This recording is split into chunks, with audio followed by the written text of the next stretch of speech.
We are live.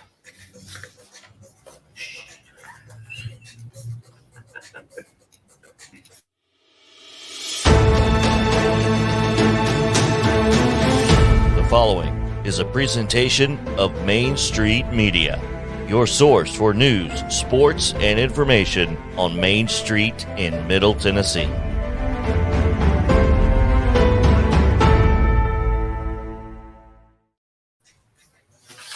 Call the show or text. Hang on. Let me get going. You're fine.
We're going to have some conversations worth having today on Southern Middle Tennessee Sports Today, presented by Mid-Tennessee Barn and Joint. We got a lot of them to do, and I am pumped about it. Thank you for joining us. If you are watching on the video stream, we appreciate it. If you are listening, we also appreciate you doing that. Thank you very much. I just know that, what's the saying, Chris? Idle hands are the devil's workshop, something like that. When JP is left to his own devices, Yeah, things happen. they do, in fact. Yeah. There are far worse ways to open a show than Mike Keith saying the show is good. There is We could just we can quit now. we can pretty well shut it down. Yeah, see you tomorrow. Shoot. That's the beginning of the show, the middle of the show, and the end. We out. Have a good one. Oh man, Good thing these mics are attached. we would drop one. There we go. Doop, doop. Oh man, hope you guys are having a fantastic Thursday. And we don't have high school football to get prepared for, and it's Well, Actually, well. I'm sorry. We don't have a bunch of high school to get prepared for. We have one high school football you game. don't have any high school football to get prepared for. Oh man, what a fantastic day it is going to be. Looking forward to it. Got a couple great guests today. Some hoops talk with Columbia State men's basketball coach Winston Neal. Brian Coleman of Summit Spartans football team joins us one more time to close out the year. And we'll talk high school hoops, college hoops, and much more. We got some top stories to get to here momentarily, but before we do any of that, it's a short one today, but we have to give you the rundown. This is the Rundown. Let's do it. The Thursday Rundown is brought to you by Barry B. Coble with Crest Point Wealth Management. Barry B. Coble with Crest Point Wealth Management offers personalized wealth management strategies for clients based on where you are in your financial journey. Go see Barry at Crest Point Wealth Management at 700 North Main Street in Columbia. Securities offered through registered representatives of Cambridge Investment Research Incorporated. A not where broker-dealer she's member located. SIPC. Advisory services offered through Cambridge Investment Research Advisors Incorporated. A registered investment advisor. Crest Point Wealth Management and Cambridge are not affiliated. Oops. She just moved. I forgot. Oh, goodness gracious. NBA action from Wednesday night. The Grizzlies fell to Dallas 104-96. And that's it for the results side of things. Today's schedule in high school basketball action, Spring Hill travels to Fairview. How do you get from Spring Hill to Fairview? Don't answer that.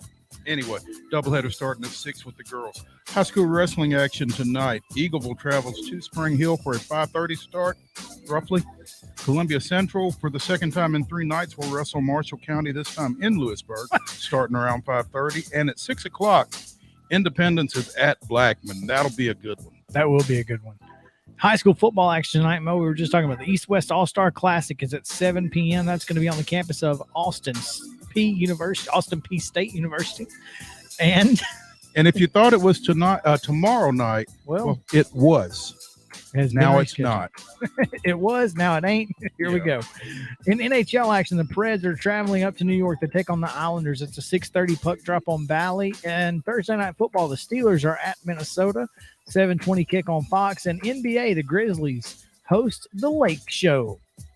7 p.m. And speaking of the Lakers, I'll mention something here in just a second, but that's going to do it for the rundown.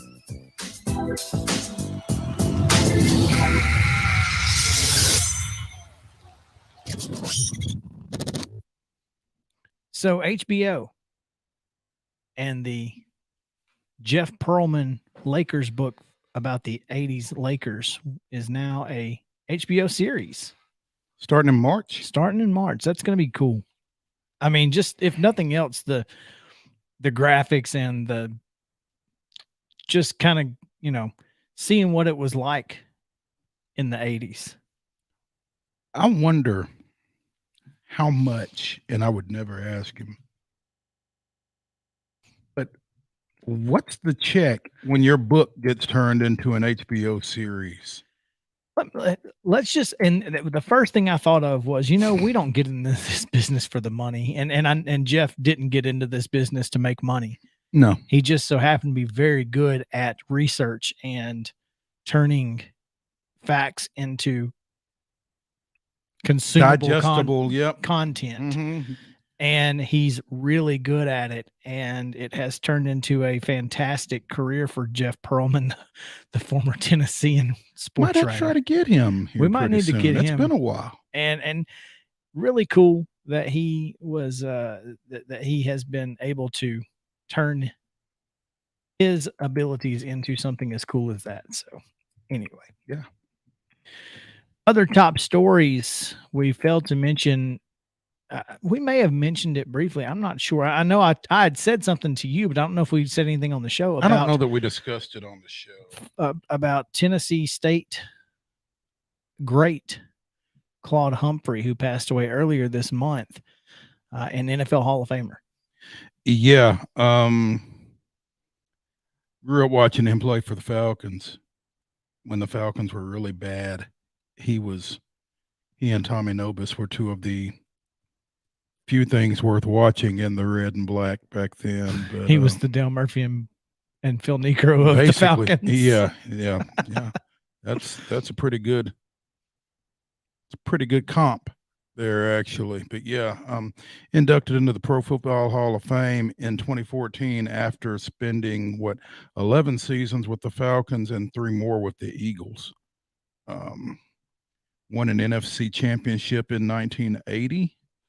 6-time Pro Bowler, 5-time first-team All-Pro, 3-time second-team All-Pro. He was the NFL Defensive Rookie of the Year in 1968, and coming off of a great career, like you said, at Tennessee State, and passed December 3rd at the age of 77. His high school number has been retired. Member of both the Tennessee and the Georgia Sports Hall of Fames, and his number at TSU was retired. So during Super Bowl 15, Humphrey was called for roughing the passer against Oakland Raiders Jim Plunkett. Humphrey picked up the penalty flag and fired it back at referee Ben Dreith. That's a Hall of Fame move right there in and of itself. Yeah, I mean, I'm not always for that, but sometimes I'd be for that. So check this out. I had forgotten this. I feel sure I knew it at the time. But he was on that Philadelphia Eagles team that played against Oakland in the Super Bowl, as was Murfreesboro native, Vanderbilt standout, Dennis Harrison, current wrestling coach at Brentwood Middle School. So the 2 defensive ends for the Philadelphia Eagles in that Super Bowl were both Both had local ties. Middle Tennessee ties. That's pretty cool. That is cool. Oh, man. We're going to talk a little bit more about the East-West All-Star Classic and the fact that Maddox Reed will not be participating a little bit later with Brian Coleman. But, again, that game is tonight, not tomorrow. If you were planning on going, you should probably think about, getting started. Couple of other things in the high school world. Columbia Academy's Carly Quillen signed earlier today, or at Columbia Academy, and she will be heading to Freed Hardeman. Tell you what, that softball team up there is going to be really good. They suddenly got real good real quick. Between Carly Quillen, who hit 449, scored 51 runs, and was 22 of 23 on stolen base attempts for the Lady Bulldogs last spring as they won their second state championship in as many attempts. Yeah, that's really weird. Yeah, it really is, because in 19 they won it in Class A. They went to Division 2A for 20, no tournament. Won it in Division 2A this past spring. So, and probably gonna win it again, most likely. Because I don't know who's gonna be hitting Miss Slaughter. I don't know who's going to be hitting Miss Slaughter, and I don't know who's going to pitch to Malia Hardy. Nobody. So nobody with a brain. She might have to step across the plate and try to get a bat on a couple. It's just Bad News Bears it. Yeah. Big news coming out of Chattanooga in the high school football world. Baylor and Phil Massey part ways. 16-year vet. 98 and 61 in 16 years. 2 Division 2 AAA runner-up finishes in 2010 and 2011. And the timing of this really makes me feel like somebody watched McCallie win its 3rd consecutive state championship and said, up with this, we will not put. I don't know how we get to that level, but we can't stay at this one. No. What we've been doing is unfortunately not enough. And Phil Massey, great football coach, one of the best in that area. But I mean, it's just like Ed Orgeron got fired for not being Nick Saban. That's just the bottom line. That's tough. I mean, 98 wins over 16 years. That's pretty solid, isn't it? One would think. I mean, I guess it's been 10 years since they've been to the state championship game. And I guess that's the way they explain it. But it's also been a month since they got their season completed, which is why it feels like to me this was precipitated by the events of last Thursday night. Well, it's interesting that you say that, because I'm not sure what their record was this year, but 2020 they were 4-4, 0-1 in the playoffs. Went 9-2 in 2019, but lost in the first round of the playoffs to NBA. 2018 4-7, 2017 4-8. Okay. Had not been to the semifinals since 2016 when they lost to Brentwood Academy. So I mean, that makes a little bit more sense. It's to be trending honest, downward. It's just the timing is odd to me. Trending downward, but it's trending downward at the same time that McCallie is trending upward. So perhaps there's a reason for that. Anyway, when we come back, we will tell you the team of the week, the player of the week, and we'll talk high school sports, high school hoops on the other side. Stick around right after this.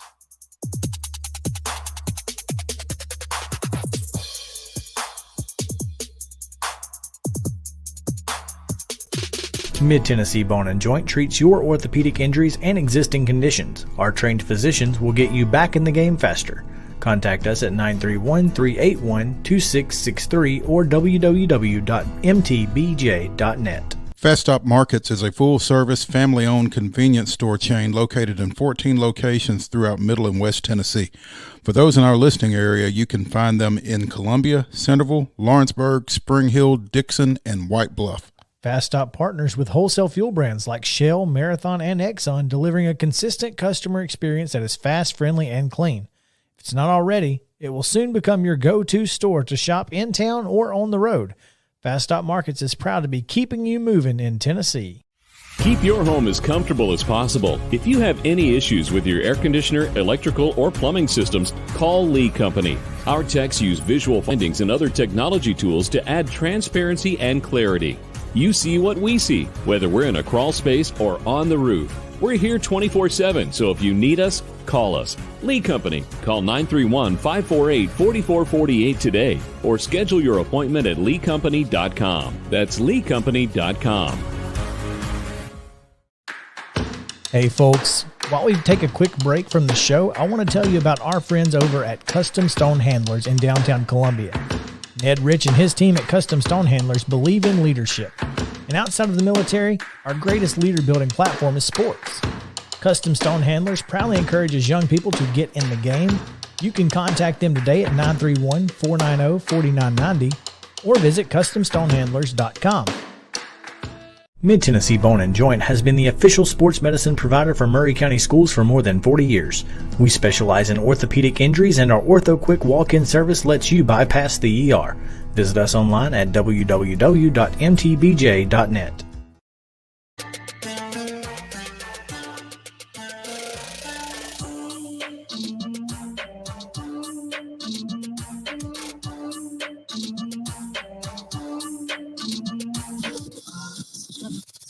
Local sports talk you'll only find here. It's Southern Middle Tennessee Sports Today. Live from the Lee Company studio with the Hall of Famer Mo Patton, here's Chris Yao. Welcome back in Southern Middle Tennessee Sports Today, presented by Mid-Tennessee Bone and Joint. Got plenty of hoops to talk about, Mo. We've had a good week of heading back to last Wednesday. Had a solid week of action. Got some really good basketball being played in our immediate area here in South Williamson, Murray, Lawrence counties. I'm excited about North Giles. I'm excited about what we've got coming up. And of course, you can follow all of that coverage on MainStreetMurray.com, MainStreetPreps.com, and looking forward to continuing to bring you the best, most comprehensive and timely coverage of high school sports in the area. Let's talk about one of the teams, Mo, that had a pretty good week last week. The In to Win Life Team of the Week, presented by our friends at Custom Stone Handlers, goes to the Central Basketball Boy Lions. 3-0 last week. The Boy Lions. Not the girl lions, the boy lions. There are two different kinds of lions. Lions, not to be confused with lions. That's correct. Not the Lions. Not the Lions. Not the Columbia Central Lions. Although that would be hilarious if they were. If they did a playoff of that, that would be so good. The Nick Campbell led Central Lions went 3-0 last week, defeating Rockville 64-39 on the road, going up to my old stomping grounds and defeating the Franklin Admirals 77-58, and then coming home on Saturday, scoring 52 points in the second half to defeat Riverdale 73-63. Impressive. That's a tough week right there. Tuesday, Friday, Saturday. And you're talking about two Murfreesboro schools and Franklin. That's a solid week, which is why they are the In to Win Life Team of the Week. There you go. MTBJ Player of the Week. Mid-Tennessee Bone and Joint Player of the Week goes to Auden Slaughter, the freshman. He's a freshman. Yeah. Auden Slaughter, 27 points per game in 2 wins last week. Dropped 31 against Perry County and had 5 total threes in the 2 wins for the undefeated Santa Fe Wildcats, Mo. Undefeated. 6 And untied. but scored a point. Yeah, you know. Yeah. The freshman. Kid's really good. And I'm telling you, I mean, just When he figures it out, it's gonna be really good. right. Yeah, if he ever finds out that he's good, seriously, that kid's a phenomenal. And his brother is, I'm telling you, just the fact they've got 3 basketball players down there that are really good basketball players. And I mean, this is going to be a good year for Santa Fe. Watch out for the Wildcats. All I'm saying. And I think they're motivated because they feel like they left some stuff on the table last year. Oh, they certainly did. And here's the thing. There's a couple of teams they ain't got to worry about. So I'm just saying. I'm not saying. Just I'm saying. just saying. All right. Let's talk a little bit of football before we get to our game of the week and some more basketball, just because we want to go ahead and wrap up our high school football pick'em. We picked 134 games last year, Mo, or this year. 134 high school football games were picked. And I mean, honestly, if we were a baseball team, it'd be pretty good. Doesn't mean we'd win the World Series, though. Does not mean we win the World Series. But after last week, Mo and I picked 2 games differently. We split them. the 2 games, unfortunately, which means I went 6-3. Mo went 6-3, and we tied for the season at 101 and 33. 101 correct picks to 33 incorrect picks. That's pretty good. It's pretty solid. I mean, 75% every day. I mean, I'd put that up against anybody that wants to come up to me and say, "How'd you miss that game?" Well, you know, I'll take 1 out of 10. I'm gonna miss a few, but I'm gonna get a lot. So yeah, we might have to figure out a way to throw this thing open next year. We talked about it, just couldn't quite figure out the logistics of it. But you know, some kind of an I beat Mostradamus kind of thing in parentheses and Chris. Dude, that would. I know there's a way to do it. I mean, I want to get. We've got some parameters that we set everything up. We were ready to go. We just couldn't get it done in time with the transition from SMTNsports.com to Main Street Murray. So if you guys are interested, make sure to pay attention to that, because next year we will have a high school football pick'em, and it's going to be a lot of fun. We'd love to have you guys join us in that. Back into hoops, because we have our game of the week, our Festop Markets game of the week. You pass a few of those on the way down to Lawrenceburg. If you've got Verizon cell phone service, just leave your phone in the car, because you ain't gonna need it. You are not going to need it. Will not be able to use it. Not in Ralph Benson Gym. Or anywhere in the vicinity of Ralph Benson Gym, because Lawrenceburg has no Verizon cell phone service. That's okay. They host the Columbia Central Boy and Girl Lions.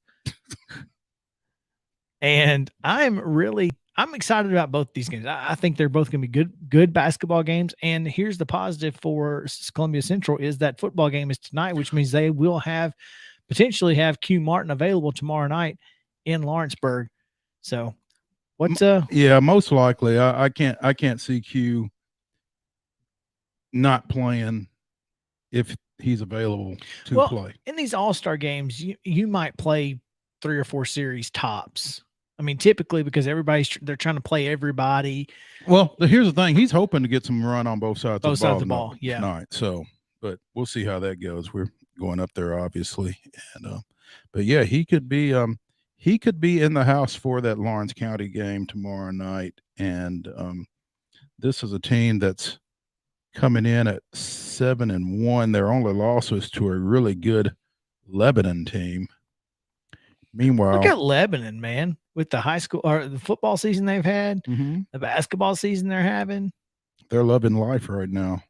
I'm going to have you and Tommy fight it out. The girl Blue Devils coming off of a Are they the state. Develettes?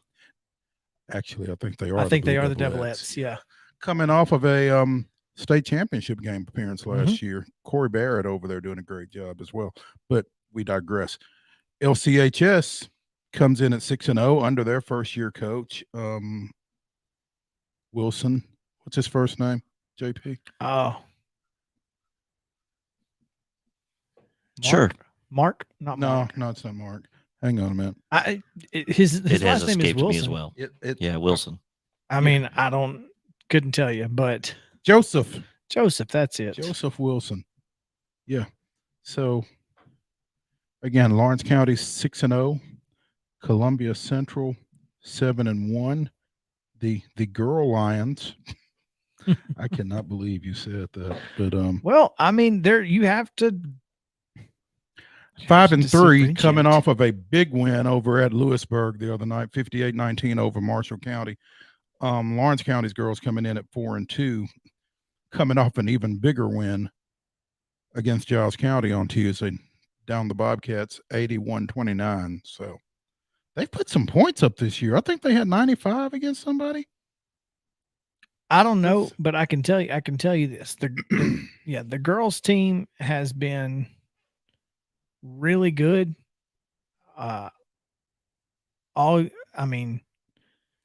year, and this is going to be a tough test for the Lady Lions. In a game that is not a District 8 AAA game, as it has been since the beginning of time, because of the 4 classification system that went into effect this season. Columbia Central now a member of District 12 4A. Lawrence County still in 8 AAA, but it's configured a little differently, or a lot differently.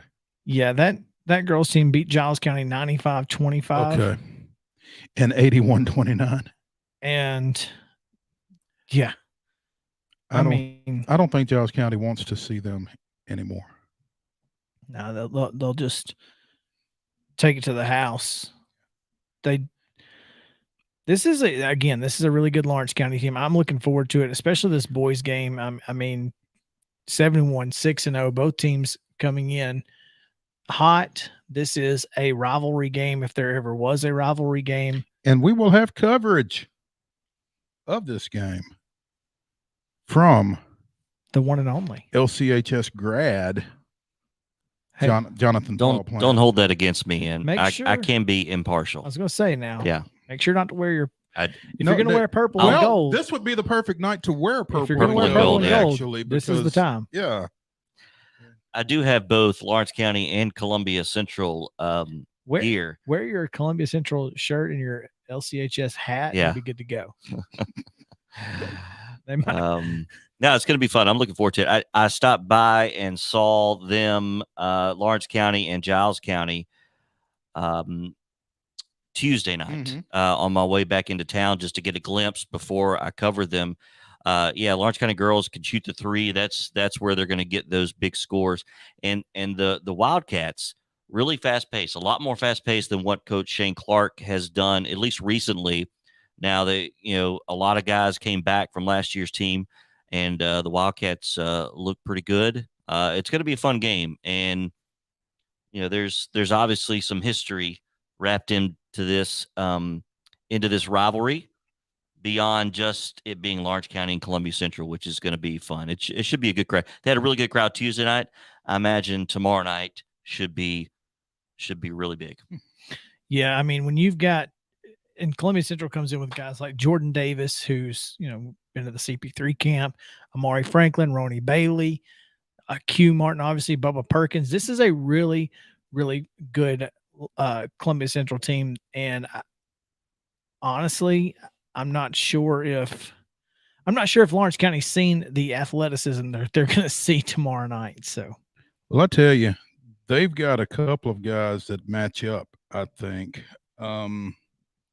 Particularly one guy who at one time was not there and apparently came back. Elijah Reynolds is a kid who I think transferred away, but like I said, he's back. He scored 6 points in the 79-43 win over Giles County on Tuesday night. So about 6'6", live wire. He's going to be a kid to watch. He is. He's really grown up. You know, he's been on the scene since his freshman year because of his athletic ability, and we've seen the steady progression. Very comfortable with his athleticism. I think his body finally caught up to that wiriness that you talk about. But I tell you, a player who was a really good football player, really good cornerback for David Marston and the Wildcats, Ja'Cabry Stevens. That kid. See, Ja'Cabry, yeah, I think it is Ja'Cabry. Okay. And you know, did you see that play? Yeah, there. If you go on social media, Twitter, a fantastic catch behind the back and then lay in with the finger roll. It was beautiful. Catches it, goes behind the back, and kind of then in midair. comes up. Yeah, I mean, it was an absolute thing. It's on SM_TN Sports Twitter. I quote tweeted it. It's phenomenal. What a play! Yeah, that kid's going to be. He's going to be hard to beat. But you know, in that Hardin County win, 14 threes, Mo, you better get a hand in their face. Yeah, you got to run them off the line for sure. But I think Central defensively will be able to, with the guys that they can put out there, I think they can press them off the line and make them take some twos instead of threes. The interesting thing about this Lawrence County team, a lot of football guys, including Alex Carr. Yeah. Who Alex seems Carr to be in the middle of everything down there. I got a feeling he's going to be Mr. Most athletic. Yep. Yeah. One would think. Superlative. Yeah. Senior class. He will certainly be most athletic in the senior superlatives. I got a feeling. Some other games worth keeping an eye on. Indy goes to Page tomorrow night. Santa Fe and Mount Pleasant play for the second time out at Mount Pleasant this time. So, and then finally, moving into the college world real quick before we wrap up, big milestone for Quay Kennedy, the former Columbia Central Lion. Scored his 1,000th point just 20 seconds into Lee University's 69-66 win over Christian Brothers on December 4th. Finished up with 14 points and 8 boards. I knew that guy was going to be a steal when Lee University signed him, and he has lived up to it. Yes, he has. All right, when we come back, we've got Brian Coleman going to join us on the phone, so stick around after this.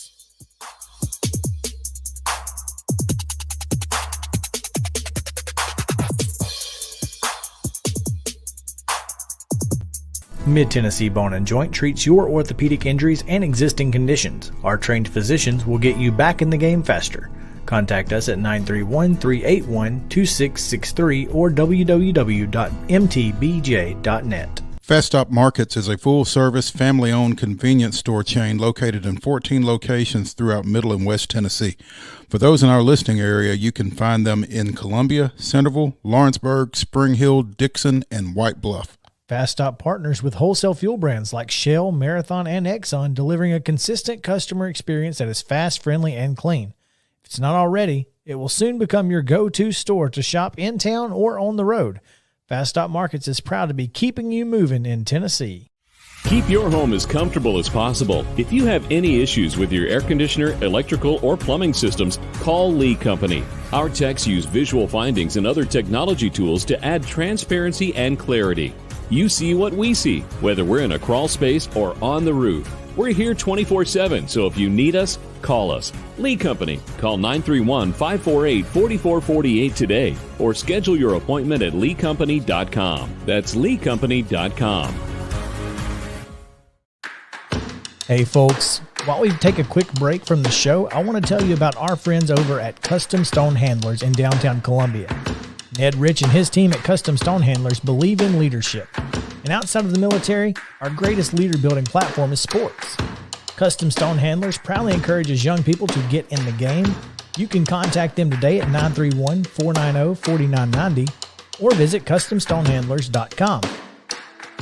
Mid-Tennessee Bone and Joint has been the official sports medicine provider for Murray County Schools for more than 40 years.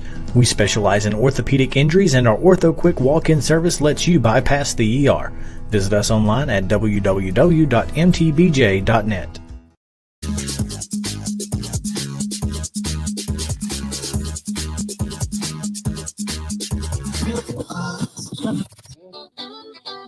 This is Southern Middle Tennessee Sports Today.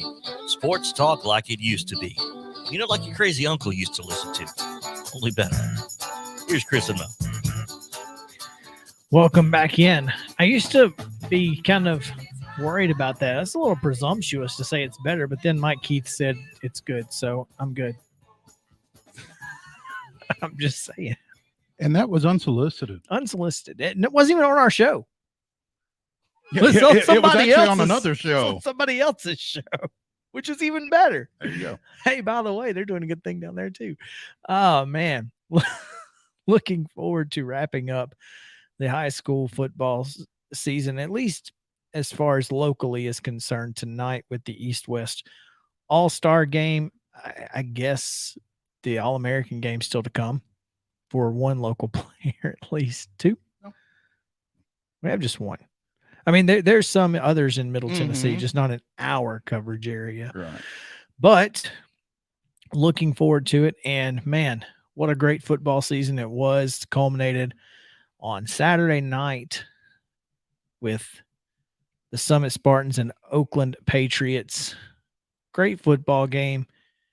Everything you wanted to see from two teams that just heavyweight fighters going blow for blow. And unfortunately, Summit did not come out on the winning side, but certainly put up every bit of a fight that you would want, Mo. And I'm looking forward to talking to Coach Brian Coleman here in just a moment on Coach's Corner, presented by From the Heart Cafe out in Chapel Hill. Don't forget to go see Renee and the folks over at From the Heart, who do a phenomenal job taking care of you, especially this holiday season. If you've got corporate parties, office parties, no better way to get it catered than to have Renee and the folks taking care of. So We really need to take our own advice. we really do. I mean, it's really hard right now with my schedule, but we'll get there. Well, We'll get maybe there. JP and I just need to. Well, just bring me back some blueberry cobbler. That's all I ask. Yeah, I got you. Be nice. All right. Coach Coleman joins us now. Coach, welcome in. Thanks for taking some time with us today. What's up, guys? How are you doing? All right. Recovered. Yeah, I understand. He It's- slept at least. the recovery is a little different after an outcome like Saturday's than it was after, say, last year's, I guess. 100%. You're right. You're exactly right. And I would imagine the recovery after Saturday is even a little different than it was after 2 years ago, after the loss to Central. It just feels like feels like we played about 45 games, but it seemed like a long season, which is fine. That's good. I mean, 14-1, so it was a great season, but it did feel long. There was no breaks throughout the season. You know what I'm saying? We had 15 straight weeks of really, really good teams that we had. It's just I don't know. Good season. It's not like last year when you only played 6 games on the field and you got a few breaks in there. That's got to be that's it's true. a little That's true. different. Brian, We did, exactly. is it different when the expectations are there? 100%. It is. I mean, and we knew what this senior class was capable of. So I mean, that was the biggest thing, I guess, is for us as the coaching staff, just to not let them down or not let this class down. Try to give it everything we had as a coaching staff every week. And it was just, it was a long season. I mean, this is a good group. I mean, it wasn't like we had to really, really motivate them heavily each week, but I felt like it was a little bit added pressure for sure. When this season began and we all, we basically crowned you guys, the West bracket champions. Yeah, West side. Was that something that you guys were feeling? Because it just never felt like at any point in this season or in the last 3 seasons that this team ever got the pressure, never really got to them. Well, I think we're getting ready for a revelation here. Maybe so, because I It mean, did- it you did. just never saw it. Good. That's good. Oh, that's good. I mean, I don't know. As a coaching staff and as players, as kids, as parents, everybody reads clippings. They're not necessarily newspaper clippings anymore, but everybody reads Twitter these days. And I mean, and we wanted a shot at Oakland too. You know what I mean? Everybody said, "Oh, that'd be a great game between the two. Can't wait to see this matchup happen. Can they get there? Can they make this matchup happen?" And we did. And I mean, it was. I just felt like. I mean, but going through the Brentwood and the Ravenwood and the parity that always happens in this region in years past in 6A, that somebody always felt like got upset, like the team that won the first time didn't necessarily win the second time. So it was always, combating that to try to not make that happen this year was also a thing too, I think. Oh yeah, I mean the last couple of years with Independence getting beat 2 years ago by Brentwood, Independence getting beat last year by Brentwood, Franklin beating Ravenwood last year. Yeah. I mean, you're right. It just felt like that. Every playoff year in that particular quadrant of the bracket, there was always a big upset. This year that didn't really happen, and you guys had to play a bunch of really good teams to get there. Yeah, you're right. Yeah, and yeah, I mean, Houston County was no slouch for a first round Right. game, and then you got to beat Brentwood, you got to beat Ravenwood, and even the Hendersonville game was tough. I mean, they had their share. They had to go through their region, so I mean, it's no weeks off, but I think that's the way it's supposed to be. I mean, it's 6A now. You know what I mean? There's not going to be weeks off in 6A because there's no slouches in players. There's no slouching in coaching staff. I mean, to get there was hard, was difficult on these guys, mentally, physically, and I mean, it was a testament to get there. And we, I mean, I know we're upset, and we'll look back at it, starting to look back at it now and say, second place 6A wasn't that bad. I know we wanted to win it all, and I think we gave our best shot at it, but shouldn't hang our heads at the end of the day of what this group accomplished. If it was easy, anybody could do it, right, Brian? Sir, yeah. You mentioned how physically tough this was. You had three guys named to the East-West All-Star Classic that is now being played tonight up at Austin P. Brady Pierce, Cooper Cook, and Maddox Reed. Maddox has actually had to withdraw from that ball game due to a previous injury. Yes, sir. Yeah, he's had a shoulder problem all year long. Had a brace, and it kind of got really, really bad the week of the state championship game. So, I mean, he didn't really practice all that week. He was going to therapy twice a day just to kind of get it strengthened back up, in order to play. And had him taped up, braced up, and he fought through it and played a good game. And Cooper has a broke hand, so he's going there this week with a cast on his hand. And I don't know if we mentioned Ty. Ty was our center.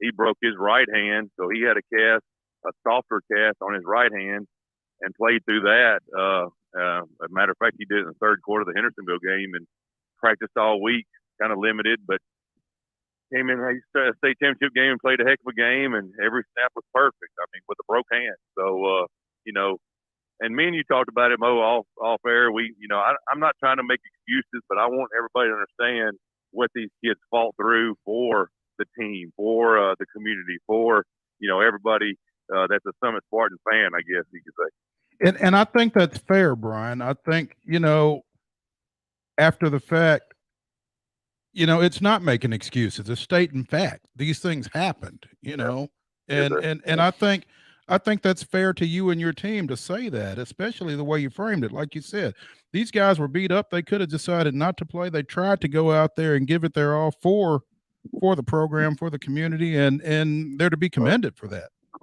You're right. I believe so. That's why I'm trying to shed so much light on it. I mean, and Cooper went twice to the doctor to try out 2 different casts. Ty took a football with him to get his cast put on so his hand could, form to the football. I mean, these kids, there was never a doubt. I mean, they'll get hurt. They'll go see our trainer and say, well, I'm playing. So, how are we going to get to play? So that was their mindset from the get go. And I mean, and Keaton and Destin were beat up too. I mean, just I don't know. I'm just proud of them, man. It just makes me a proud coach to tell these stories so people understand of what they did go through. You know, when you said that to me after the game, I didn't realize the impact that it could have had. Just, I mean, when your center's right hand is broken, that's a big deal. And he's right-handed. I mean, that's a big deal. Yeah. And it certainly it certainly makes, especially in shotgun. Amen. That's right. I mean, and I thought under center. So we've gone under center some, short yardage. So that was even hard. That was even worse. Oh, so really? In any short yardage, Because of the contact. We weren't gonna. Yeah, the contact of it, and I guess the force of it, the retaliation of it. I guess coming back of it. So that wasn't a thing. It doesn't matter if it's person go from the one. We weren't going under, so y'all would have been talking about me probably on the air. Yeah, you're right. Shotgun snap. What is he thinking? Well, now we know the rest of the story. There we go. Thank you, Paul Harvey.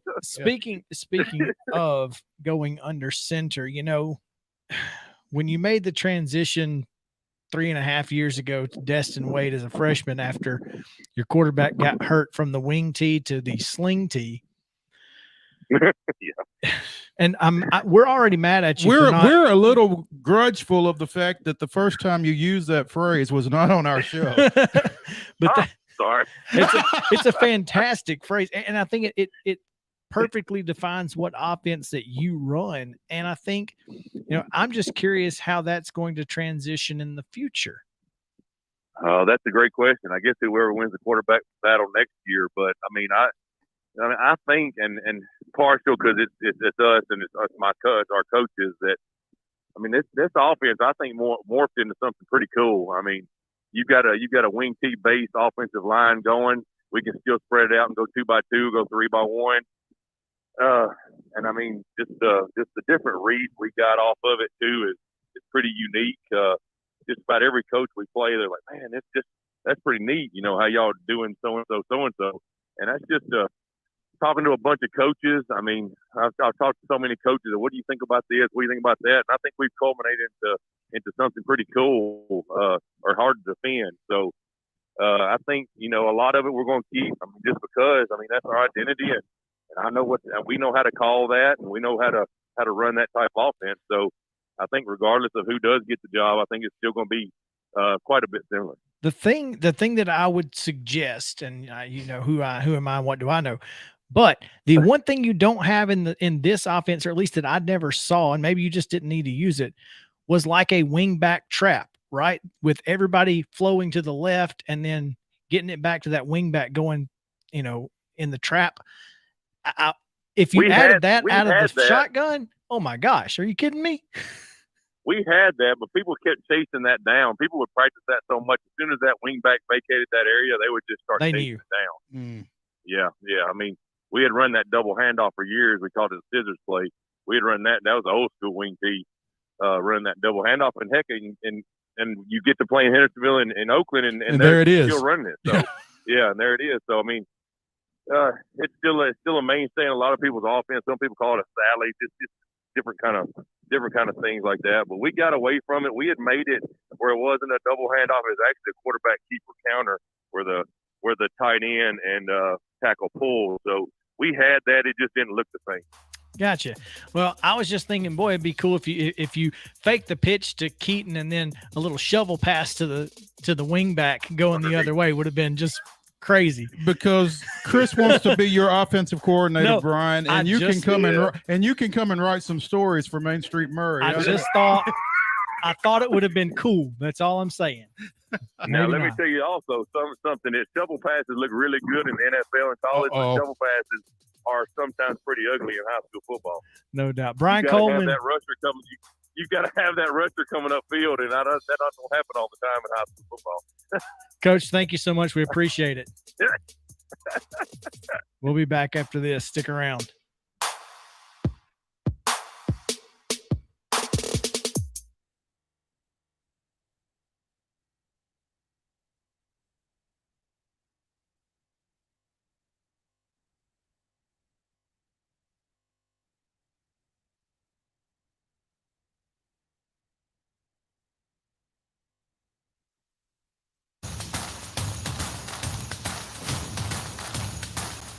Mid-Tennessee Bone and Joint treats your orthopedic injuries and existing conditions. Our trained physicians will get you back in the game faster.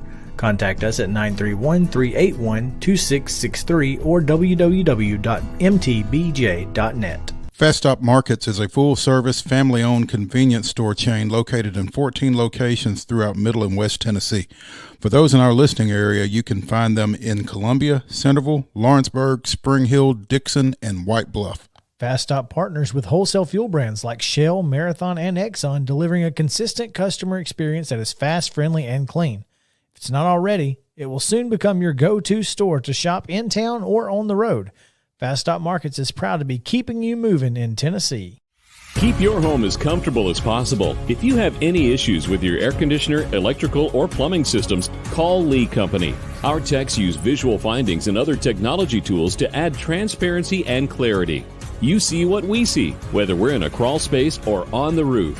We're here 24/7, so if you need us, call us. Lee Company. Call 931-548-4448 today or schedule your appointment at leecompany.com. That's leecompany.com. Hey folks, while we take a quick break from the show, I want to tell you about our friends over at Custom Stone Handlers in downtown Columbia. Ned Rich and his team at Custom Stone Handlers believe in leadership. And outside of the military, our greatest leader building platform is sports. Custom Stone Handlers proudly encourages young people to get in the game. You can contact them today at 931-490-4990 or visit CustomStonehandlers.com. Mid-Tennessee Bone and Joint has been the official sports medicine provider for Maury County Schools for more than 40 years. We specialize in orthopedic injuries, and our Ortho Quick walk-in service lets you bypass the ER. Visit us online at www.mtbj.net.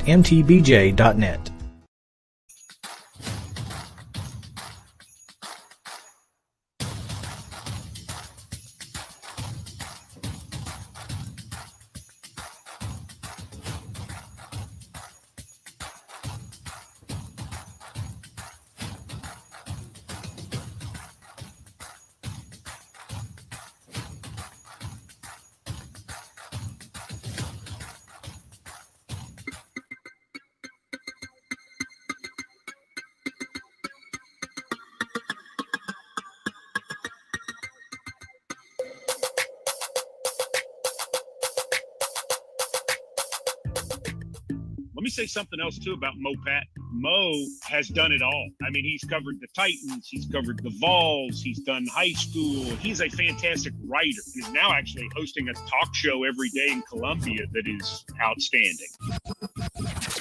I said no. Sarah says it has to happen. I'm not going to win that battle, No, but I can tell you that I'm surprised she even asked you. I brought it up. Oh, you brought it I up. said we're not. Now, doing why enough. did you open that door if you didn't want it to be there? I said we're not doing enough on the shelf, right? She goes, "Oh, we're definitely doing enough on the shelf." Who Okay. should have been number one all I'm not year? asking you. I'm telling you that Georgia shouldn't have been, and they shouldn't be in the playoff. I would take Notre Dame in the playoff over You Georgia know right what? now. That's a conversation not even worth having. From preps to pros and everything in between, it's Southern Middle Tennessee Sports Today. Live from the Lee Company studio. With the Hall of Famer Mo Patton, here's Chris Yao. Welcome back in Southern Middle Tennessee Sports Today, presented by Mid-Tennessee Bone and Joint. Mo, $1.7 million in Little Richard's Moore County home can be yours. Wow. And if you will, you know, if you're out there and you're looking for an agent, choosy buyers choose Chip. You know, when you said $1.7 million in Little Richard's Moore County home could be yours, the correct response to that would have been, shut up. But I missed it. So That's good. my bad. Oh, man. Welcome back in. We are looking forward to a great second half of the show. And we get a chance to talk about a couple of hoop matchups coming up in the next few days. And if you're not doing anything around 1 o'clock on Friday or Monday, boy, have we got a deal for you. Columbia State will be playing in a couple of what you call businessman specials here. Take It's a long baseball one. term, Yeah. but yeah. And I guess it's a little sexist. It should be business persons specials You know, these days. maybe. Yeah. But Columbia State will be taking part. They will be at Central tomorrow at 1:00 and at Columbia Academy at 1:00 on Monday. And leading the team will be, of course, head coach Winston Neal, who joins us now. Coach, welcome in. Thanks for taking some time with us. Thanks, guys. Good to be here. First of all, Coach, speaking of baseball, I don't know that we've spoken to you since the events of mid-October. I know you're in Atlanta. Probably. And Huge Atlanta Braves fan. Yeah. Lifelong Atlanta Braves fan. There you go. Dale Murphy. Oh, man. Dale Murphy, Terry Pendleton, Maddox, Glavin, Smolte, the whole 9 yards. Huge Braves fan. So I cannot tell you how happy I am that we won. So, yes, I wear my Atlanta stuff very proudly. There we go. We do too. There we go. We are as of right now, actually. Coach, you guys are playing Friday against Western Kentucky Community and Technical College out of Paducah. That's the 1:00 Yes, game? Sir. That's the 1:00 game Friday at Columbia Central. You're playing. Yes, sir. At Central. Yep. And then on Monday at 1:00, you're playing Southeast Missouri Prep at Columbia Academy. And I know that you've played some of these midday games around this time of year from time to time over the course of your career here at Columbia State. I think you played up at Centennial once against Birmingham Southern's junior varsity. But what do you feel like the gain is for this overall? This is for me. It was big for me when I took the job. I think it's 7 years now. 7 years ago was to reach out to the community, to be active in the community. And one of the things is, and that's what we're doing. This is a community game. We're going up, or I should say, community games. We want to go out. We want to reach out to the community. We want to play in the community, particularly these high schools, mainly because these are future Columbia State Chargers. Not necessarily on the basketball court either. We're recruiting multiple kids from both schools, but the big thing is we want to give back to the community because these are the young men and women that are coming in. They'll be our freshman class in the next 3, 4, 5 years, and that is big for us. Is to put Columbia State on their radar and say, hey, look, come to college here, whether you play a sport or not a sport. Come to school here. We're a great community college.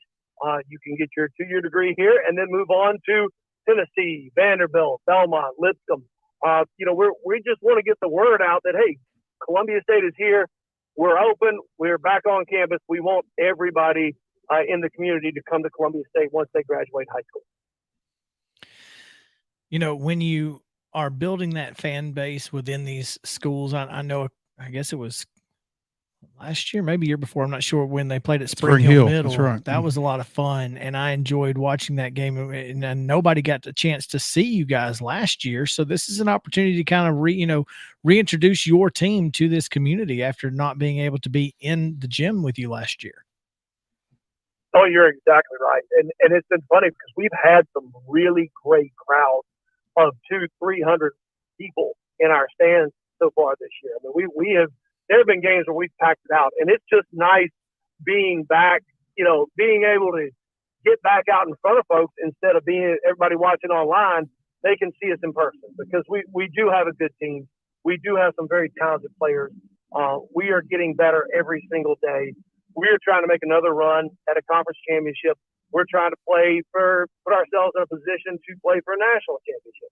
And we want the folks to come out and see us. We want them to see good basketball. And, that's really important to me. That's really important to our players. So it is great for folks to be able to come out and see us in person again. And we want them, we wanted everybody in the community to come see us play. Speaking here on Southern Middle Tennessee Sports today with Winston Neal, Columbia State men's basketball coach. Coach, 2 years ago, you guys were ready to go out to Hutch and basically got pulled off the bus because of COVID. Last year, you lost to Southwest in the conference championship game. I mean, is there a feeling of unfinished business within your program, given the events of the last couple of years? I wouldn't say necessarily unfinished business. I would say, listen, there is a certain expectation that we have set in this program, and it's been built over time. And I got to give my assistant coach Quan Dully a ton of credit. Larry Jones, my other assistant coach, a ton of credit. You know, we have, and I've got to give the players, the current players, the former players, a ton of credit. We have built this program up to the expectation is to compete for championships. That is the goal day in, day out. We talk about it consistently about, listen, you know, what is our effort level? Is our effort level championship caliber effort level? You know, is our execution, is our defense, our rebounding, is it worthy enough to win a championship? Because that is the goal. You know, obviously losing last year, and it was actually in the semifinals. You know, we had multiple opportunities with under 5 seconds to go to win the game. We didn't finish. You know, that has been stressed this year multiple times that we are going to finish. We're going to make those plays. You know, it is an expectation now, Maurice, that we play for championships, that we compete for championships. And I think that's a good thing. You know, winning it kind of let us know, listen, we can do this. We're not just talking. This is something that we can do, and we will do. You know, technically speaking, we won the Western Division last year. You know, we were ranked in the top 25. We had every opportunity. We didn't finish. We have to come back, focus on ourselves, get better to where, listen, we finish those plays and we leave no doubt. And if we leave no doubt and we do what we're supposed to do, we'll be hosting a trophy. Now it's our job to you know, tape up and go after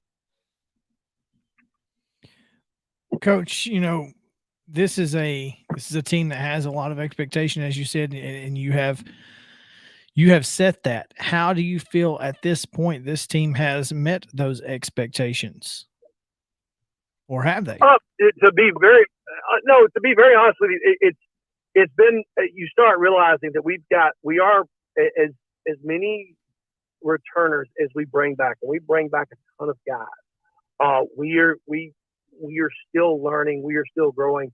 We are playing guys that have not been starters before. Guys that you know, had, you know, role player minutes last year are now starters. So, you know, there is an adjustment period. That being said, there have been moments where we have been absolutely fantastic. You don't go on the road and beat Vincennes at Vincennes for the first time in 49 years if you aren't talented. However, we have let a couple games slip that we should not have let slip. But once again, that's part of the learning process.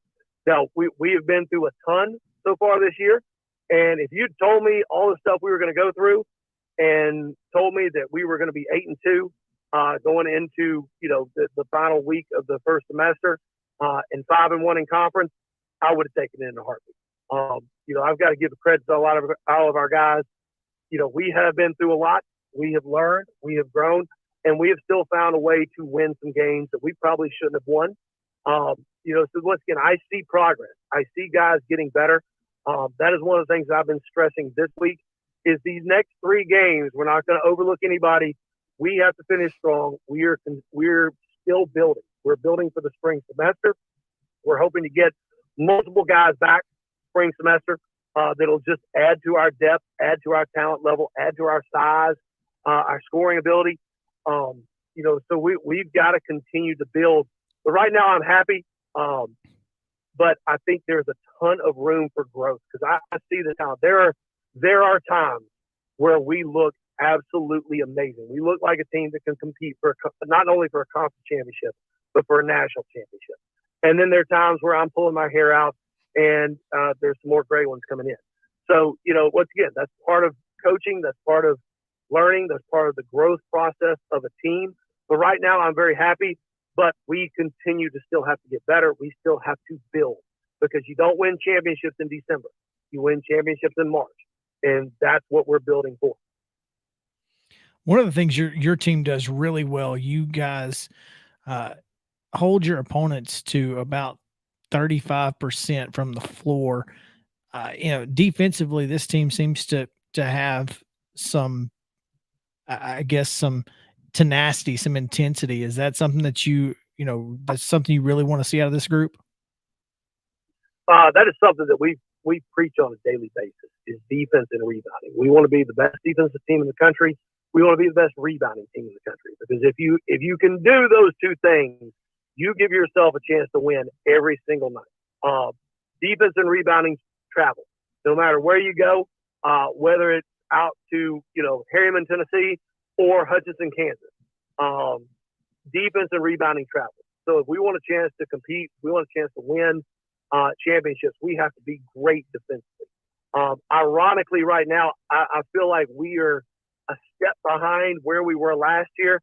Now, keep in mind, we were a top 5 defensive team last year in the country, and that is pretty good. We were also the number 1 rebounding team in the country last year, and that is really good.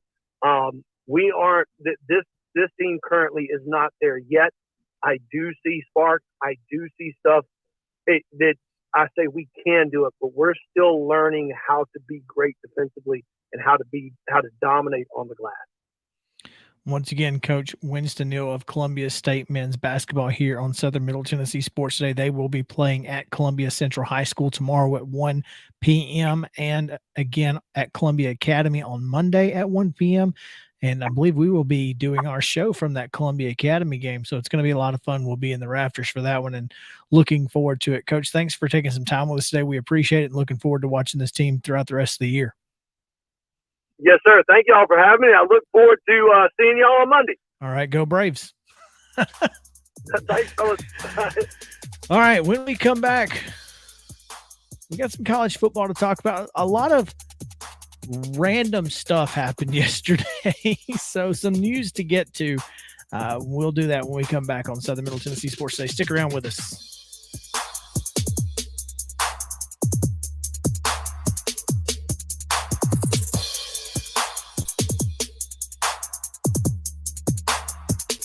Mid-Tennessee Bone & Joint treats your orthopedic injuries and existing conditions. Our trained physicians will get you back in the game faster. Contact us at 931-381-2663 or www.mtbj.net. Festop Markets is a full-service, family-owned convenience store chain located in 14 locations throughout Middle and West Tennessee. For those in our listening area, you can find them in Columbia, Centerville, Lawrenceburg, Spring Hill, Dixon, and White Bluff. Festop partners with wholesale fuel brands like Shell, Marathon, and Exxon, delivering a consistent customer experience that is fast, friendly, and clean. If it's not already, it will soon become your go-to store to shop in town or on the road. Festop Markets is proud to be keeping you moving in Tennessee. Keep your home as comfortable as possible. If you have any issues with your air conditioner, electrical, or plumbing systems, call Lee Company. Our techs use visual findings and other technology tools to add transparency and clarity. You see what we see, whether we're in a crawl space or on the roof. We're here 24/7, so if you need us, call us. Lee Company. Call 931-548-4448 today or schedule your appointment at leecompany.com. That's leecompany.com. Hey folks, while we take a quick break from the show, I want to tell you about our friends over at Custom Stone Handlers in downtown Columbia. Ned Rich and his team at Custom Stone Handlers believe in leadership. And outside of the military, our greatest leader building platform is sports. Custom Stone Handlers proudly encourages young people to get in the game. You can contact them today at 931-490-4990 or visit CustomStonehandlers.com. Mid-Tennessee Bone & Joint has been the official sports medicine provider for Maury County Schools for more than 40 years. We specialize in orthopedic injuries, and our Ortho Quick walk-in service lets you bypass the ER. Visit us online at www.mtbj.net.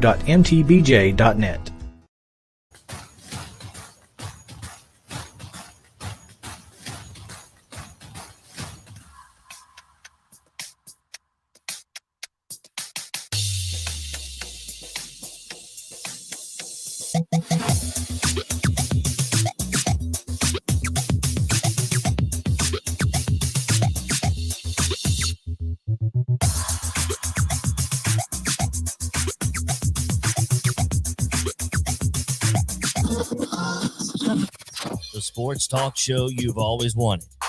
It's Southern Middle Tennessee Sports Today. From preps to pros. Live from the Lee Company studio. With the Hall of Famer Mo Patton, here's Chris Yao. Oh, yeah. Doesn't get any better. Little Richard, what's up? Why are you going to mute me for, man? Just turn me off. It's okay. It's all good. It's all good. Just punching buttons. He's muting you because you're talking over Little Richard. Shut up. Turn his mic off. He said, shut up. There you go. Oh, man. Good golly, Mo. What a phenomenal show we've had. It's been a lot of fun. Talked to Brian Coleman, Winston, Neal in that last segment. We've talked some high school hoops. We've had a ton of top stories to get to. We got more top stories to get to. It's just going to – this has been a good show, and I'm looking forward to the remainder of it because we're going to talk a little bit of NHL off the top, as apparently at 1 o'clock there was a press release sent out by the Nashville Predators that Senior Vice President Gary Helper, sorry, I almost said Jerry, but then I remembered he's probably from Canada. Hey. Gary Helper announced his retirement after 24 years in Nashville and 40 total years in the NHL. I guess that means he was here when they started. He was here when they started. And, you know, he and Pete Weber were probably the first two people hired. Bingo. Literally. That's funny. I mean, they were pretty much the front men for this franchise from the start. And, you know, he's been there all along. And he says in this release, not often is reality better than our dreams, but I'm so grateful and appreciative to have lived and experienced a career that I couldn't possibly have dreamed of when I graduated from St. Bonaventure and began this journey. To begin working for my hometown team, Buffalo, the National Hockey League office, be part of two expansion franchises from day one, Tampa Bay and Nashville. And the 2010 U.S. Olympic hockey team has given me a lifetime of memories and friendships that I will forever treasure. My family and I will always be fans and look forward to watching the Predators franchise grow on the ice and continue to contribute to making the community a better place through the work of the Nashville Predators Foundation. So he currently works with the foundation. Let's see, what is his exact title? Well, Senior Vice President and Senior Advisor. Well, before I realized, and I guess I just skipped over it, I thought it said Senior Vice President Advisor Helper. So I thought his title was Helper. And I was like, what does that even mean? But now I know the rest of the story. Yeah. Oh, well, you know, that's some good news out of the NHL. Some more semi-good news that comes after some bad news. The Arizona Coyotes are caught up on their bills. Okay. Were you aware that they owed $1.3 million in taxes, and the Glendale city manager sent a letter to the Coyotes saying, we're going to lock you out of the Gila River Arena. Goodness. Gila River Arena if you don't pay. Oh, goodness. Yes. Wouldn't that be some? Well, they paid today. So clearly they had the money. So there was getting ready to be a literal lockout. Yeah. The Coyotes were for real lockout. Yeah, like you can't get in. Yeah. Oh, they issued a statement Wednesday, the Coyotes did, saying the unpaid bills were an unfortunate human error and they would rectify the situation quickly. Yeah, we didn't want to pay you, but it's a human error. Yeah, we didn't write the check. Yeah. Wow. At least they won't have to worry about it, though. So, anyway, I just thought that was unique. It is. That's unheard of in a professional. Well, it sounds like something league from the old ABA or something like that, you know. It certainly sounds like something you would have heard from an arena football team. And that just is what it is. I've heard it so many times. I mean, indoor football teams don't pay their bills more times than not. So there's that. All right. Let's get into some college football because apparently there were some meetings about the college football playoff and expansion recently at some point. And nobody can agree on anything. Nobody. I don't know if it's going to be 4 teams, 8 teams, 12 teams, no teams. I don't know at this It's point. going to be some teams.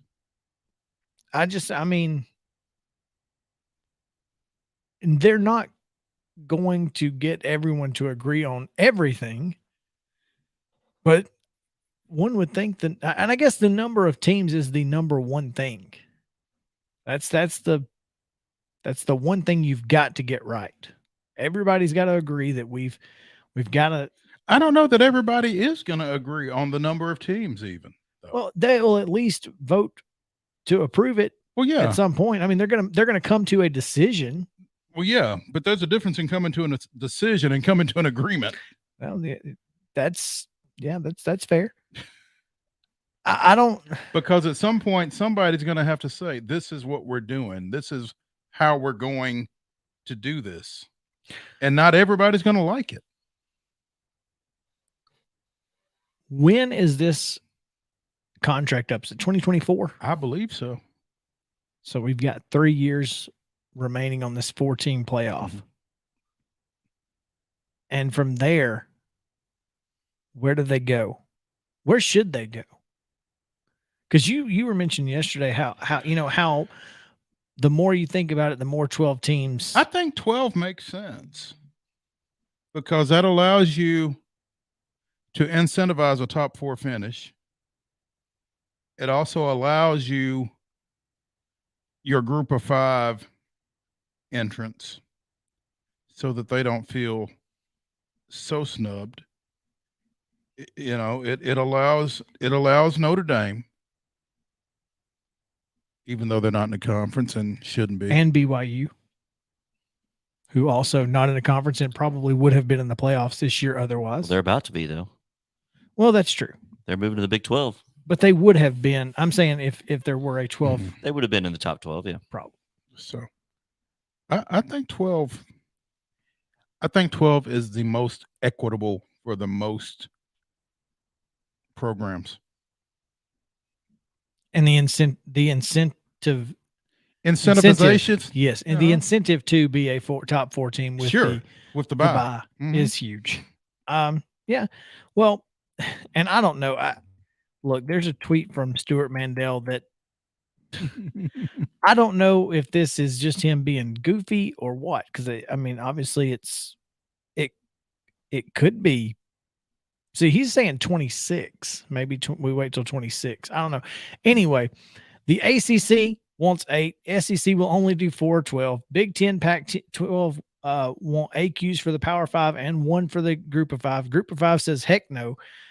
Mountain West is like, can we just get this done by January? And the ACC is like, there's not really any rush. To which the Pac-12 says, maybe we just wait till 26 and start over, huh? I'm sure the ACC is in no rush. They're not. It's not like they're affected by any of this. So, I mean, where do you go from here? What if nobody can agree? Are we going to end up with 4 teams just because that's what's already there? And this argument that we've been having, because a lot of the argument is we don't want to go to 12 because what if that's too many and what? We can't put the genie back in the bottle. I don't think there's any truth to the fact that you can't put the genie back in the bottle, but I don't know how 12 is too many. I mean, what's the scenario under which 12 is too many? Well, say you move to 8, right? You have 8 teams, and one of the top 4 teams wins it every year. Well, maybe 8's too many. So, and I guess that's the thought process. But I mean, let's be honest here. But it's not about who wins. It's about who has the opportunity, who can play. Yeah. Who gets a chance to play and to get that money. It's all about the money. Well, it's all about So, the money. so that but doesn't matter if one of those top 4 teams wins every year. If there were 64 teams and one of those top 4 teams wins every year, it doesn't matter. In my opinion, it's all about I agree. the amount of teams that can get in. I mean, you look here are the brands. 5 is Notre Dame. Okay. Mhm. 6 is Ohio State. All right. Then you got Baylor and Ole Miss. Good, but not traditional national brands. Oklahoma State, then Michigan State. And then you got Utah and Pitt, 11 and 12. Right behind them is BYU and Oregon. And then if you go to 16, Iowa's 15, Oklahoma is 16. you're not going to 16. No, I don't think so either. But 16 is too many. I think 16 is too many. I think 12 is the perfect. I think 12 is perfect because 16 is what they have in the FCS. I think 12 is perfect because you've got the buys for the top 4. Well, I mean, in the FCS, you have a bias for the top 8. I think they have. Is it 24 teams? It is 24. It's a lot. It is. And 1 or 2 teams win every year. 1, 2, or 3 or 4 seed every year. but they have some, those first couple of rounds, there may be an upset here. There definitely are. Which is just like March Madness. I mean, yeah. I just think that the opportunity. I mean, we can't guarantee you that a 12 seed is going to win, but we can give a 12 seed a chance to play for a national championship. And what they do with it is on them. Just like Cincinnati getting the 4 seed this year, they're going to get drilled, but they had the shot. I mean, we can't play the game for them. That's right. Well, I just thought that was an interesting. We'd heard a couple of times that there was 0 chance that there was going to be expansion. Then it got to where it felt like 12 was a done deal. Mm-hmm. And then it went back to until the Oklahoma, Texas news, and everybody else banded together against the SEC because of that. Well, in truth and reality, geez, Mo, just break it. It's paid for. I mean, in truth and reality, you've got. I'm not necessarily against the idea of the SEC versus the field in a national championship game. We'll just play the SEC as it is, and then you guys give us a team and match us up, and we'll see what happens. Good luck.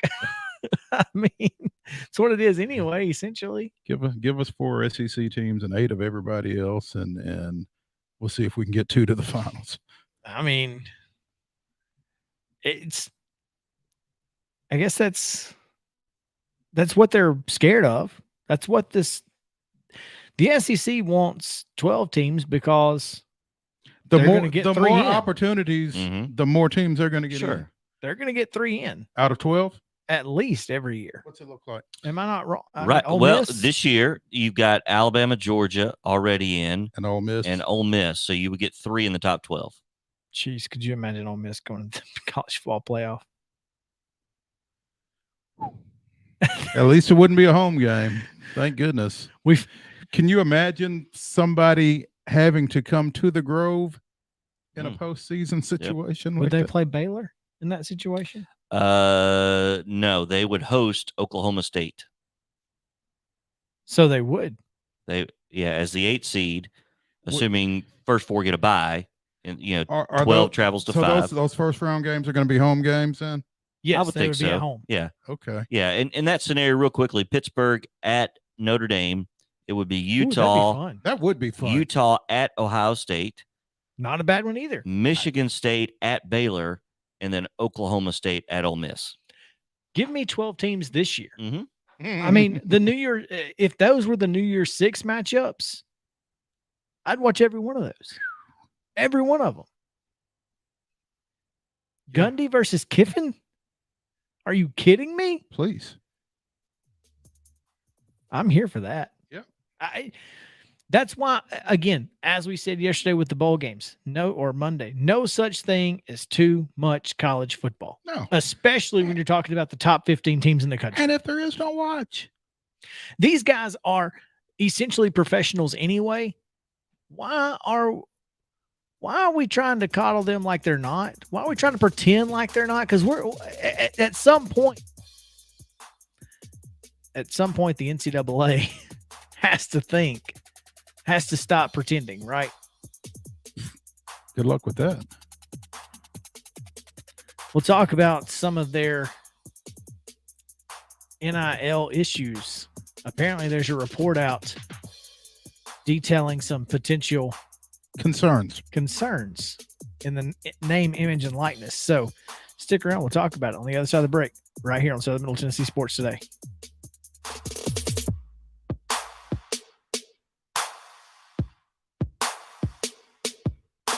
Mid-Tennessee Bone and Joint treats your orthopedic injuries and existing conditions. Our trained physicians will get you back in the game faster. Contact us at 931-381-2663 or www.mtbj.net. Festop Markets is a full-service, family-owned convenience store chain located in 14 locations throughout Middle and West Tennessee. For those in our listening area, you can find them in Columbia, Centerville, Lawrenceburg, Spring Hill, Dixon, and White Bluff. Festop partners with wholesale fuel brands like Shell, Marathon, and Exxon, delivering a consistent customer experience that is fast, friendly, and clean. If it's not already, it will soon become your go-to store to shop in town or on the road. Festop Markets is proud to be keeping you moving in Tennessee. Keep your home as comfortable as possible. If you have any issues with your air conditioner, electrical, or plumbing systems, call Lee Company. Our techs use visual findings and other technology tools to add transparency and clarity. You see what we see, whether we're in a crawl space or on the roof. We're here 24/7, so if you need us, call us. Lee Company. Call 931-548-4448 today or schedule your appointment at leecompany.com. That's leecompany.com. Hey folks, while we take a quick break from the show, I want to tell you about our friends over at Custom Stone Handlers in downtown Columbia. Ned Rich and his team at Custom Stone Handlers believe in leadership. And outside of the military, our greatest leader-building platform is sports. Custom Stone Handlers proudly encourages young people to get in the game. You can contact them today at 931-490-4990 or visit CustomStonehandlers.com. Mid-Tennessee Bone and Joint has been the official sports medicine provider for Maury County Schools for more than 40 years. We specialize in orthopedic injuries, and our Ortho Quick walk-in service lets you bypass the ER. Visit us online at www.mtbj.net.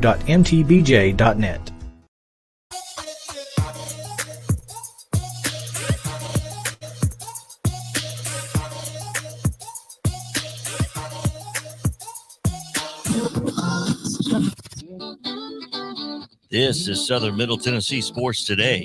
Sports talk like it used to be. You know, like your crazy uncle used to listen to. Only better.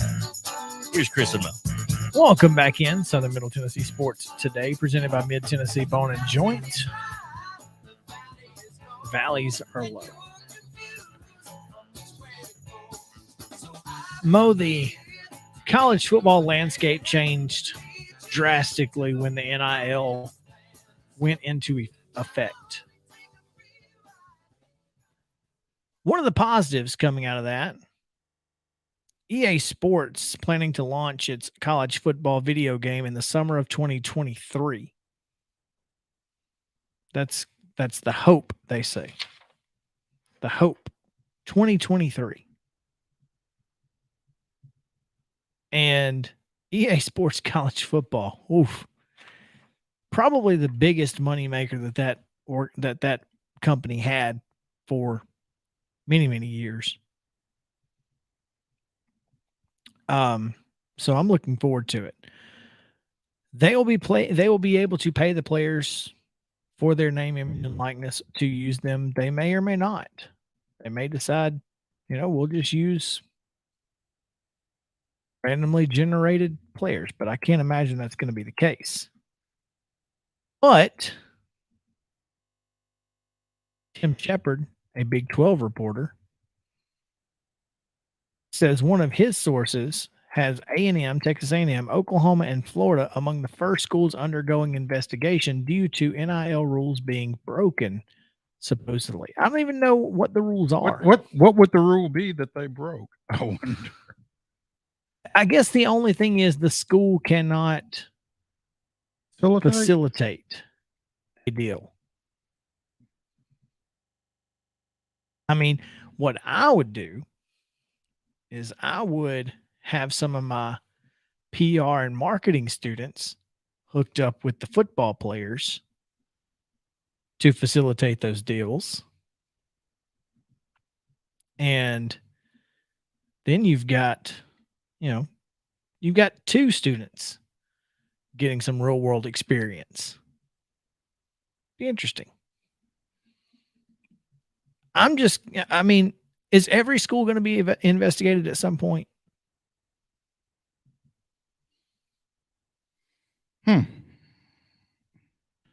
I think that whatever the rules are, NCAA is probably going to be exceptionally vigilant regarding them since they've been given such leeway with NIL.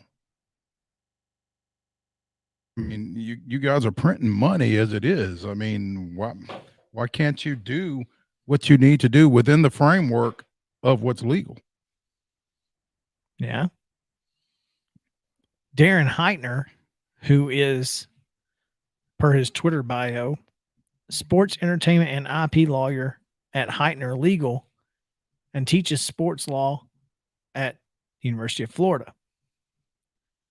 He's an NIL advocate. He owns a sports agent blog and wrote a book. And apparently he's not much of a Tim Shepard fan. If you looked at this. Hope you have more than one source. After reading your tweets, I'm wondering why I even replied. So yeah. So we got folks beefing regarding this report, apparently. I mean, I feel like Heitner would probably know if Florida was being investigated. I assume Florida would be like, hey, dude, you're a NIL lawyer. We got some things going on. I don't know. I mean, it's all new territory for everybody, including the NCAA, right? I mean, nobody knows what's going on. Yeah. And to me, that's why it's a little odd to me. And what are they investigating? We don't know. Maybe it's not a negative investigation. Maybe we don't know anything as it pertains to NIL at this point. I'm curious how this is going to affect these deals. I mean, just because, like you said, just because there's an investigation going on doesn't mean anything's going to come out of it. There's that. But I'm also afraid that if the NCAA starts poking around everywhere, that companies are going to be less open to the idea. Why? The companies aren't under NCAA. But if you are a fan of that team and you don't want NCAA, sanctions against your team, maybe you're more careful, or maybe you're like, this isn't worth the trouble that it could potentially cause, right? And maybe that's what the NCAA is trying to get to. Make it so frustrating for both the player and the school. All they're gonna end up doing is forcing the Power Five to create a whole new division to break off from the NCAA. They just keep pushing them away. It's like they're taking a pair of scissors and they're just like slowly cutting off their nose in spite of their face. And they still don't see it. I don't know how you don't see it. It's not the only thing going on in the world of NCAA football oversight. Apparently, Big 12 Commissioner Bob Bowlesby said the Oversight Committee has discussed eliminating the early signing period or moving it back to January, which we've been saying for a while. Again, I think the easiest way to fix this is not allowed to sign in December if you're not enrolling in January. If you sign early, you have to enroll. Otherwise, you have to wait. What's your issue with early signing? I don't have an issue with it. I'm saying if there is an issue, that's how you fix it. I'm a fan of the other one. I'm a fan of what the guy said yesterday, and that's put in the February deadline, but they can sign anytime they want to. Here's something I heard today. Rick Neuheisel, Oh yeah. We're familiar. Yes. He has a daily talk show on satellite radio, but his thoughts today on the early signing period was to move that up to middle of August. Before the season. Okay. Get them, those that want to sign early, that already know, no more recruiting, get them in. Let me play my senior season without having to deal with stuff. And then, because now with the portal, the transfer portal, right now is when these football coaches need to be doing exit interviews, trying to figure out who's staying, who's going on their roster, much less worry about who's coming in. And then you keep the February signing day, but only open the portal from like Thanksgiving to New Year's. The only issue that I would have with an August signing period pre-senior year is, let's take Jake McNamara, for instance. Jake McNamara would have signed with Colorado State in August. Yep. That's a problem. Yeah. How about this? Well, if How about it's high not school players opting out? I think if it's that early, they may not. They may wait. I mean, it depends on the situation. Depends on what the school. Well, I mean, let's look at that situation. This was Adazio's second season, right? Mm-hmm. So, what are the odds of him getting fired after 2 years? Very low. And so, who's considering that? Yeah. So, Jake McNamara is thinking, I'm going to go ahead and lock in, not have to deal with this, and get ready to go in January. Well, wouldn't you think that there should be a clause that if the coach is not there that recruited you, you have the opportunity to withdraw that? Well, I mean, there's not been one at any point in the last 20 years. I don't know why they'd put one in now. Well, not many coaches getting fired in February, but understand the point. Or in August. Well, his point was, they haven't had a clause for you to opt out because in February, coaches aren't getting fired. They're fired between December and February. They're being fired right now. Yeah. So that early signing period. And I think the early signing period is a good idea, especially for those who want to enroll early. But again, let's limit it to those people. And I think that's a good compromise for both sides. We can still have it, but they've got to enroll early. Seems like, again, it seems like a fair compromise to me as far as Captain Chaos is concerned with fairness.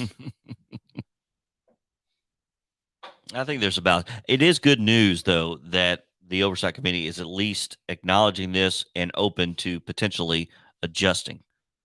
Being willing to address something that needs to change, because when this came into play, there was no transfer portal. And that has completely changed recruiting. It has. Completely changed recruiting. More so than the early signing day. The transfer portal has completely changed it. Because now you're not only focused on high school recruits, you're focused on college athletes. Yep. And you're holding spots.